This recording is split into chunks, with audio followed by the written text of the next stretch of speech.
di Lembang. Barangkali ada yang sudah pernah? Mungkin ke Lembangnya ya Pak ya. Nah, tapi kalau ke Balai Diklatnya ya kalau ditanya sudah pernah ke Lembang pasti sudah ya, karena itu kebetulan tempat wisata.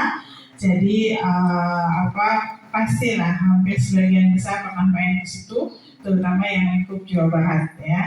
Nah saat ini memang kami untuk pelatihannya, untuk yang langsung istilahnya PSKS sebagai potensi sumber, banyaknya dilakukan di tempatnya Bu Lina di provinsi. Kalau saya biasanya lebih pada untuk aparatur, artinya adalah untuk yang ASN ya. ASN di sini adalah untuk jabatan fungsional. Kemudian ada juga dia para pendamping, biasanya pendamping PKH. Tapi dulu kita pernah ada pelatihan khusus untuk manajemen lembaga kesejahteraan sosial.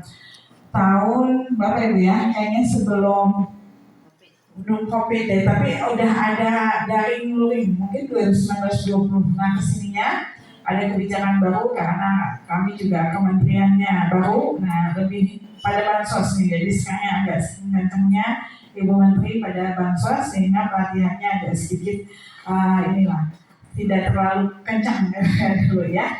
Nah tetapi isunya adalah bahwa di Balai sendiri atau Kementerian Sosial itu ada amanah di mana semua SDM Kesos, berarti termasuk Bapak dan Ibu yang di sini, adalah diwajibkan untuk sertifikasi. Jadi saya memang agak sedikit keluar dari tentang manajemen LKS harus seperti apa. Mungkin nanti Bu Lina di situ ya. Saya lebih pada bicara terkait dengan melakukan pendampingan bahwa nanti Bapak Ibu disarankan atau diwajibkan untuk mengikuti sertifikasi, di mana sertifikasi ini sebetulnya ada keterkaitan dengan akreditasi. Bapak Ibu sudah diakreditasi lembaganya? Ya.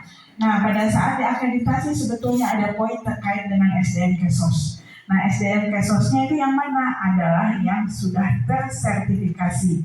Jadi jika di dalam lembaga itu ada SDM Kesos yang tersertifikasi, itu biasanya poinnya nambah. Nah, jadi karena ini juga menjadi suatu hal yang penting yang harus istilahnya dilakukan, dipenuhi oleh setiap LKS, maka Bu Kabid meminta saya coba untuk melakukan pendampingan kepada Bapak Ibu yang nantinya akan mengikuti sertifikasi. Ya, baik. Sebelumnya saya akan bercerita sebelum nanti kalau misalnya ada waktu kita akan coba untuk praktek apa yang harus dilakukan. Tapi awalnya adalah memang ada peraturan pemerintah yang mengatakan bahwa semua SDM Kesos itu adalah wajib tersertifikasi. Kenapa harus disertifikasi? Karena itu adalah sebagai bentuk bahwa Bapak dan Ibu memberikan pelayanan sosial itu adalah sesuai dengan standar aturan yang sudah ditetapkan oleh pemerintah. Artinya ada aturan-aturan main, standar-standar yang harus dipenuhi bagaimana kita memberikan pelayanan itu, entah misalnya layanan kita itu anak, bisa saja layanannya lansia ya, atau bisa saja disabilitas, itu semua harus ada standarnya. Sederhananya kalau mau misalnya menyapa atau anak itu salah, nggak bisa kita sekarang main bentak Pak, nanti kena HAM katanya ya, sekarang isinya seperti itu ya. Jadi ada aturan atau standar-standar yang harus dipenuhi oleh kita pada saat kita memberikan pelayanan sosial. Nah, di sertifikasi ini bahwa yang akan kita nilai adalah sejauh mana sih kinerja kita, pelayanan kita pada saat entah itu kita mengelola LKS-nya, artinya dalam kategori manajerialnya, atau kita pelayanan langsung kepada PM-nya, artinya kepada anak atau lansia, itu sampai sejauh mana? Apakah sudah sesuai enggak dengan standar yang sudah ditetapkan oleh pemerintah? Nah, di sini sertifikasi itu lebih pada menilai itu. Nah, mudah-mudahan Bapak Ibu standarnya bukan di bawah standar, tapi sudah ada di dalam standar atau bisa melebihi standar. Nah, untuk bisa dinilai ini, maka ada proses yang harus kita lakukan, yaitu tadi melalui sertifikasi. Sertifikasi ini sebetulnya tidak tiba-tiba langsung ada, maksudnya langsung nanti diuji, tapi ada proses dulu. Nah, prosesnya adalah Bapak Ibu harus melakukan pendaftaran. Ada yang sudah melakukan pendaftaran? Sudah Ibu? Sudah dipanggil belum nih? Sudah tahap pertama Bu di Lumpur. Tahun 2023 ya Bu ya? 2024? Oh iya, yang pertama ya. Oke. Jadi mungkin itu yang Poltek Esos ya, kelihatannya bukan Balai Bandung. Kalau Balai Bandung, kebetulan saya menanggung jawab di situ terkait dengan proses sertifikasi. Nanti untuk yang pelaksanaan untuk LKS memang khusus LKS ya. Khusus LKS itu ditangani oleh Pusdiklat Bangkok dari Jakarta. Sehingga mungkin dari Bang dulu ya Bu ya. Nanti kalau yang lain, jenis relawan yang lain, itu bisa ya di Balai Bandung yang menyelenggarakan. Mungkin nanti lokasinya di Dinas Sosial di Kabupaten Bekasi ya. Oke, berarti Ibu udah ini ya. Nah, bagi yang belum, Bapak Ibu, silakan Bapak Ibu untuk melakukan pendaftaran ya. Nah, nanti sudah daftar, ada proses, nanti ada kode peserta dan sebagainya. Nanti link untuk pendaftarannya saya kasih ya. Nah, tahapannya adalah Bapak Ibu nanti akan ada bintek dulu. Jadi tidak tiba-tiba Bapak Ibu diuji ya. Ada bimbingan teknis dulu apa yang harus dilakukan.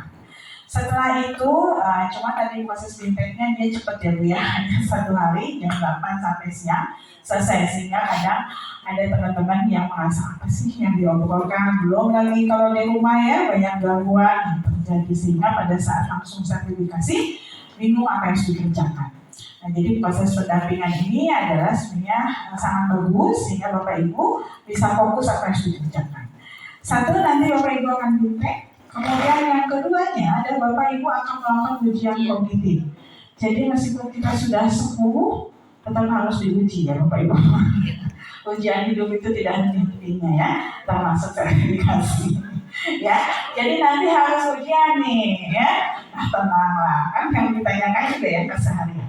Ya, nanti ada ujiannya dulu dan ini semua adalah daring. Jadi menggunakan aplikasi. Jadi Bapak Ibu yang sudah senior nih agak sedikit belajar ya karena banyak kendala ya. Pada saat saya juga kemarin mendampingi teman-teman PSM ya, PSM DKI Jakarta luar biasa. Semangatnya saya sangat kagum. Ya rata-rata 60-70. Bisa dibayangkan kan pada saat ayo Bu buka aplikasi, yang mana aplikasi kamu? Bu yang pojok itu diklik, Ibu hilang ya.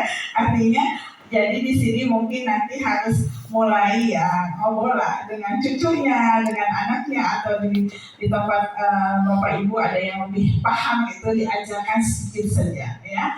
Jadi nanti untuk pendaftaran juga menggunakan link, kemudian ujian juga adalah secara daring, ada aplikasinya, kita buka laptop, masukin biodata dan sebagainya, nanti ada password dan sebagainya, dari situ langsung bisa mengerjakan soal. Nah pemasarannya sudah mengerjakan soal, lumayan Pak 100, nah pegel kan ya, sekitar 2 jam ya. Pada saat sudah mengerjakan soal langsung di Zoom ini, sudah Bu, saya sudah selesai keluar katanya. Kita nanya ya, pikir kita sudah ya, ternyata dia lupa tidak kirim. Pada ujungnya ada submit atau kirim. Jadi yang dia kerjakan selama 2 jam nggak bisa kita lihat karena dia lupa mengirim ya. Saking semangatnya sudah selesai. Akhirnya ya tadilah kita coba pahami. Akhirnya kita ulangi lagi karena kita juga nggak bisa karena ini semua menggunakan sistem. Jadi pada saat tidak dilakukan itu kosong. Nah, nanti pada saat kosong ini kita nggak bisa lanjut nih, karena ini rangkaian gitu ya. Bintek, ujian, nanti wawancara. Nah setelah bintek, setelah ujian, baru ada proses wawancara. Pada saat wawancara, ada yang harus dibawa nih Bapak Ibu. Tadi yang namanya adalah portofolio. Nah ini saya akan berbicara ke arah sana. Ya, ujungnya nanti ada proses wawancara. Apa yang ditanya? Ya keseharian yang dilakukan oleh Bapak Ibu. Tapi intinya isinya wawancara apa yang ditulis oleh Bapak Ibu. Nah nanti saya akan mengajarkan terkait apa sih yang harus diisi ya. Oke, saya masuk dulu yang kepada ringan Pak, yang kepada standar kompetensi yang paling berikutnya. Yang sebelumnya Pak, saya dua file, yang file standar. Ya. Jadi ini standar kompetensi saya sedikit saja menyinggung. Nanti seputar pertanyaannya ujian kognitif itu apa sih Bu yang ditanyakan? Ya. Nah ini yang ditanyakan seputar ini. Nah nanti sebenarnya bisa nanya-nanya ke ibu yang sudah ikut ya. Tapi soalnya akan berbeda karena tadi ini akan diacak ya. Jadi kita punya bank soal. Jadi nanti kalau misalnya udahlah ujiannya barengan deketan biar bisa melihat gitu ya. Ternyata nggak bisa ya. Jadi setiap teman itu bersebelahan juga beda.